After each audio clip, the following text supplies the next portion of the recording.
We are the Asteroids Galaxy Tour, and you're watching Intro. Well, it all started out with Lars calling me and saying, "Hey, Mette, do you wanna listen to some of my sketches? Because I think you're really cool." You said that, and I was like, "No, I don't have the time for it." And then he just kept on saying, Mette, listen. And then I listened, and I fell in love with Lars's beats and production and the sketches he had at that time. And I couldn't resist, and I said, yes, let's make a team of this.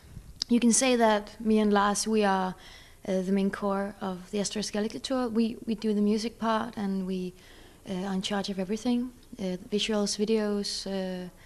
Yeah, it's our playground, and for live we have 4 friends joining us, so we are 6 people: trumpet, saxophone, drums, guitar, and all of them gives they give the music a special touch. They have something special, all of them, and we see it as a collective, a collage. I guess that for the first album, which soon will be out, Fruit, because it was the first one, and the way we did it, we didn't book like 2 weeks in a studio and then record it. It was done over a long period, and because it was recorded in Lars's small apartment in Copenhagen, everything except for some of the drums, then we could work whenever, and sometimes we would have a period where we worked every day 12 hours, and then we would like sleep on it for a week and then go back to it, and we continued producing on it. Lars is the producer of the album, and he's the master of the sound, and we would continue creating the sound until we had to master the album. So it was done over a long period. The album is recorded mostly by us, and we need to make it simple, and in that way we get a clearer vision. And I think it's different from song to song. There's not like one way we do it. But many of the songs for this album was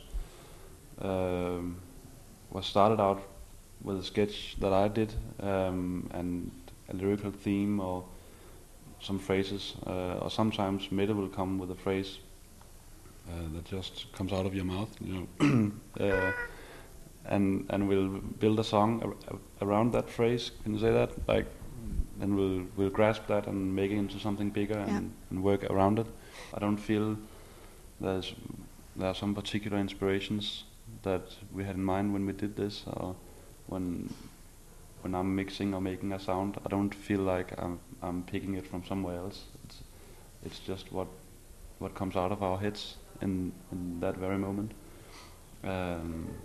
We both have a love for old soul music and funk records from the 60s and 70s, like George Clinton, Parliament, Funkadelic, and Sly Stone, James Brown, but also you never know what's gonna happen when you start something and you work on it, and then something will just create itself in the energy, and it might turn out different than what you thought. And you can say that we like horns, and we have a horn section. We have trumpet and saxophone, so definitely we wanted to have that element in the music because we think it's really cool. It's very hard. Very hard. We would like to release the album, and we're looking forward to tour the album again. We're still on tour, but looking forward to touring constantly, and it's really great. And Lars has just finished his new studio built in Copenhagen, and I'm looking forward to trying to record and create something there, because last time it was at your home, so we have to be careful about the neighbors and stuff. Yeah, Now we can scream all night Yeah. if you want to. I'm looking forward to that. Yeah, we're gonna do that. Yeah.